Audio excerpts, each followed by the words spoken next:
এটা আমাদের বাড়ি। তা আজকে আমি যাব একটা বিয়ে বাড়ি। তো হ্যালো ফ্রেন্ড, আসসালামু আলাইকুম। আমি তোমাদের আসমা। তো তোমরা সবাই কেমন আছো? আশা করছি সবাই ভালো আছো। তা আমাদের গ্রামে কিভাবে বিয়ে হয় বা বিয়ের অনুষ্ঠান হয় তাই তোমাদের সঙ্গে শেয়ার করব। তো এই দেখো, রাতের অন্ধকারে রাস্তায় হাঁটছি বিয়ে বাড়ি যাওয়ার জন্য। আর এই দেখো, সেই ফাইনালি সেই বিয়ের গেট। আর ওই বিয়ে বাড়ির পাশে হচ্ছে আমাদের কনকপুরের জুম্মা মসজিদ। তো আমরা রাস্তা ধরে চলে গেলাম। তো অনেক সুন্দর লাইটিং করেছে, কারণ এটা হচ্ছে বিয়েটা হচ্ছে আমার মামার ছেলের বিয়ে। তো ভিতরে আমরা চলে গেলাম। চলে যাওয়ার পরে অনেকেই ছিল, মা যায়নি। আমার সঙ্গে ছিল আঞ্জু, মাতিকা, আমার দিদির মেয়েরা ছিল। তো বৃষ্টি হয়েছিল, দেখো রাস্তাগুলো কীভাবে কাদা হয়ে পড়ে আছে। তো আমি ফাইনালি ভিতরে চলে এলাম। আর এই সেই বিয়ের জায়গা, এইখানে সেখানে থুবড়া খাওয়া হচ্ছে। এটা আমাদের গ্রামে খাওয়ায়, আমাদের মুসলিমে থুবড়ো খাওয়ায়। এই দেখো থুবড়ো খাওয়াতে বসে, ডেকোরেশনটা কত সুন্দর করেছে দেখো। আর এই দেখো ফাইনালি আমি খাওয়াতে লেগে গেছি। তো ছেলেদেরকে খাওয়াতে আমাকে একটু লজ্জাই লাগে। তো যাই হোক, মামার ছেলে বলে কোনো করলাম না, আমি খাওয়াতে লেগে গেলাম। তো এই দেখো আমি খাওয়াচ্ছি, আর এদিকে আমার ক্যামেরাম্যান ক্যামেরা ধরে আছে আমার ছেলে। তো অনেক কিছু দেখো আমাদের পাতে দেয়, এরকমভাবে থুবড়ো খাওয়ায়।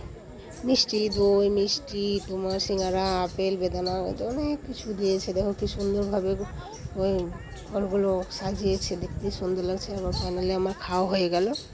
আর আমি আমাদের এইদিকে থুবড়ো খাওয়ার পরে কিছু দান দেয়, কেউ টাকা, কেউ পয়সা, বা কেউ থালা বা বালতি। ডেকোরেশনটা খুব সুন্দর করেছিল, তো আমি ভাবলাম ভিডিও করে নিই। তা আমি একটু তুলে নিয়েছি ভিডিওতে। দেখো সবাই সেজে আছে আজকে খুব সুন্দরভাবে। আর আমি তাড়াহুড়ো করে কিছু করিনি বলে আমার লুকটা তোমাদেরকে দেখাতে পারলাম না। আর এই দেখো সেই ফাইনাল লুক, দেখো কি সুন্দর লাগছে দেখতে। ডেকোরেশনটা দারুণ হয়েছে, গোল চাকার মতন। আর আমাদের গ্রামে জানো, যখন খাওয়াই তখন বসে মাটিতে বসে খাওয়াই, দোকানে বসে মাটিতে বসে খাচ্ছিলাম। তারপরে বাড়ি চলে এলাম। বাড়ি এসে তারপরের দিন ভোজের দিন ধরো বাড়ি গেলাম। এই দেখো সেই ভোজের দিন বাড়ি গেলাম।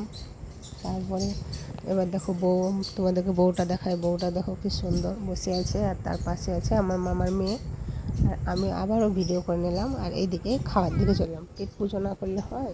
তো এই দেখো প্রথমেই দিয়ে দিয়েছে পালক ফ্রাইড রাইস, আর এইদিকে দিয়েছে দই কাতলা, তার সঙ্গে দিয়েছে স্যালাড, আর